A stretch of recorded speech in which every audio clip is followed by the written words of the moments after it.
ये ऐसे में जब वो यात्रा पे निकले हैं तो यकीनन उनको भी इस बात का अनुभव होगा कि पिछले 17 महीनों में उनकी सरकार ने क्या किया और जनता के बीच वो अपनी बातों को कितना पहुंचा पाए। ये 11 वो सीटें हैं जो डेफिनेटली, देखिए, जब आप नेगोशिएशंस करते हैं, जब आप सीट शेयरिंग पे जब आप चर्चा करते हैं, बातें करते हैं, तो आप बफर भी रखते हैं।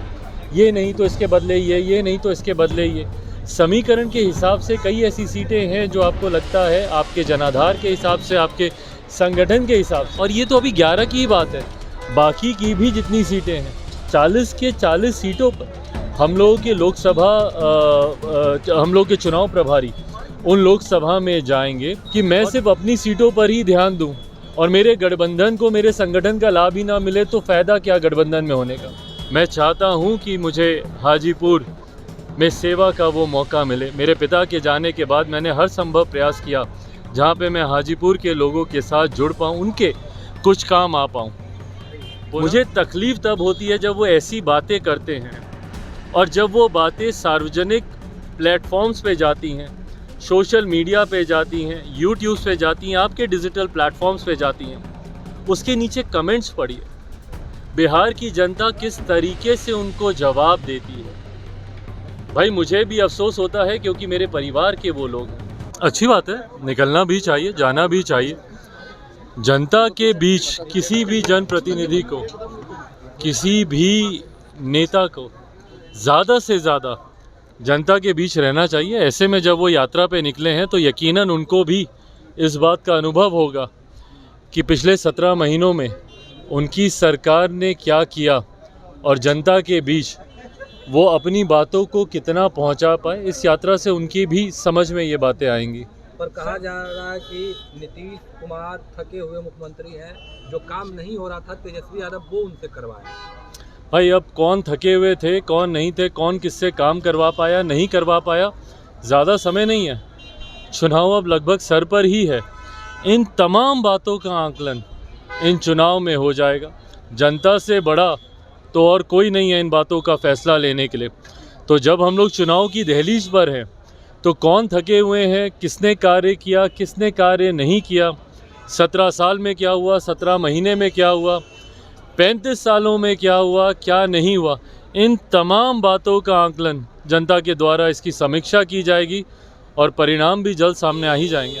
आपने 11 प्रभारियों की सूची जारी की है, क्या ये डायरेक्टली मैसेज है एनडीए और बीजेपी? Of course not. किस बात का मैसेज लेना है? कि 11 सीटों पे आप? Of course not. ये 11 वो सीटें हैं जो डेफिनेटली, देखिए, जब आप नेगोशिएशंस करते हैं, जब आप सीट शेयरिंग पे जब आप चर्चा करते हैं, बातें करते हैं, तो आप बफर भी रखते हैं।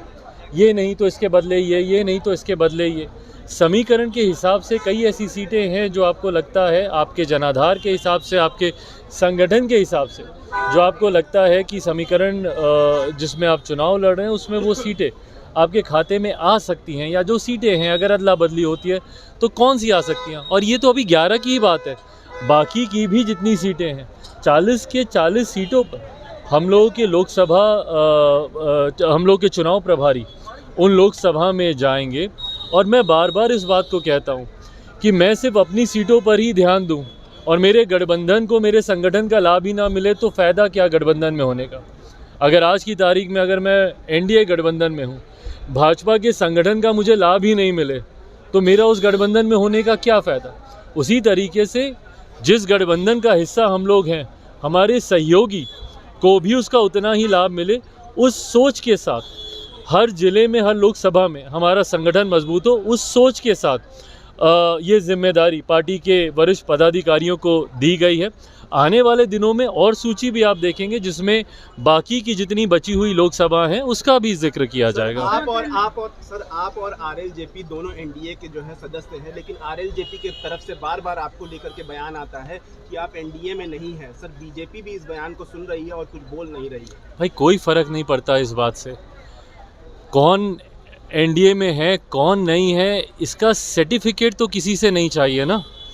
और अगर सर्टिफिकेट की ही बात है तो फिर वो उस दिन की तस्वीर निकाल के याद कर लें, जब अगर मेरी याददाश्त सही है तो संभवतः 18 जुलाई की वो तारीख थी जब एनडीए की एक बड़ी बैठक, एनडीए के 25 साल पूरे होने पर दिल्ली के अशोका होटल में की गई थी वो बैठक आयोजित।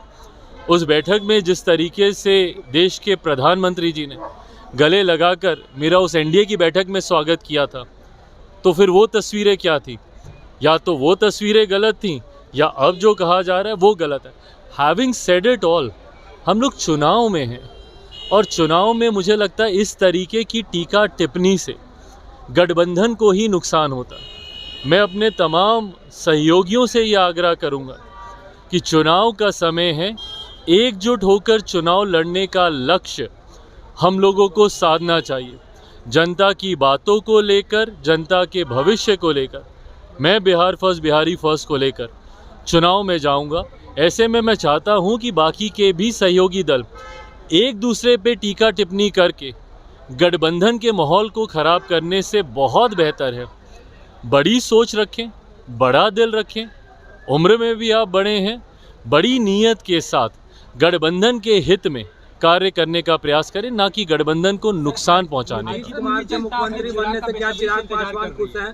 हाजीपुर की जनता अपने बेसब्री से अपने चिराग का इंतजार कर रही है। क्या इस बार कहां से चुनाव होगा आपका? हाजीपुर से? भाई मैं खुद हाजीपुर के लिए उतना ही बेसब्री से मैं चाहता हूं कि मुझे हाजीपुर में सेवा का वो मौका मिले। मेरे पिता के जाने के बाद मैंने हर संभव प्रयास किया जहां पे मैं हाजीपुर के लोगों के साथ जुड़ पाऊं, उनके कुछ काम आ पाऊं।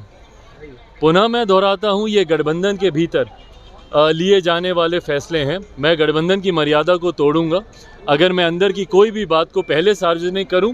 गठबंधन के भीतर एक आम राय बनने से पहले गठबंधन में बातचीत हो रही है और जिस पर्टिकुलर विषय का आप जिक्र कर रहे हैं हाजीपुर को लेकर, बातचीत उसको लेकर हो चुकी है।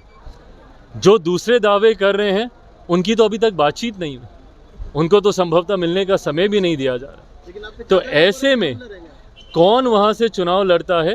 पुनः मुझे लगता है अब बहुत ज़्यादा दिनों का इंतज़ार अब बचा नहीं है, हफ्ते 10 दिन के भीतर ही क्लियर हो जाएगा। चिराग पासवान जी कह रहे हैं कि नीतीश कुमार के मुख्यमंत्री बनने से एनडीए में आप नाराज?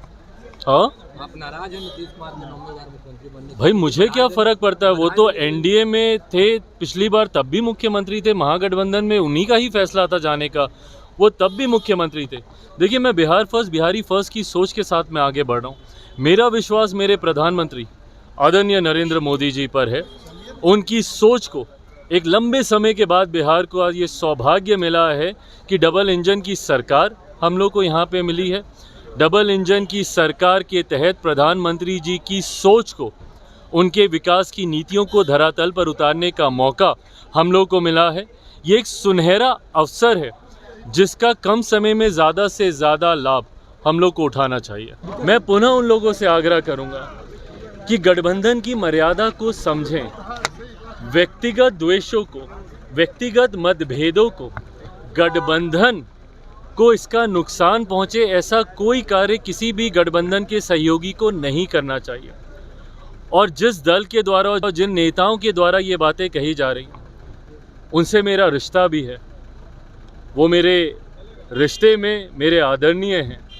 मुझे तकलीफ़ तब होती है जब वो ऐसी बातें करते हैं और जब वो बातें सार्वजनिक प्लेटफॉर्म्स पे जाती हैं, सोशल मीडिया पे जाती हैं, यूट्यूब पे जाती हैं, आपके डिजिटल प्लेटफॉर्म्स पे जाती हैं, उसके नीचे कमेंट्स पढ़िए।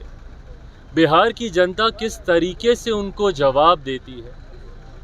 भाई मुझे भी अफसोस होता है क्योंकि मेरे परिवार के वो लोग हैं, अपने परिवार के सदस्यों के बारे में ऐसे आपत्तिजनक कमेंट्स पढ़कर मुझे भी तकलीफ़ होती है।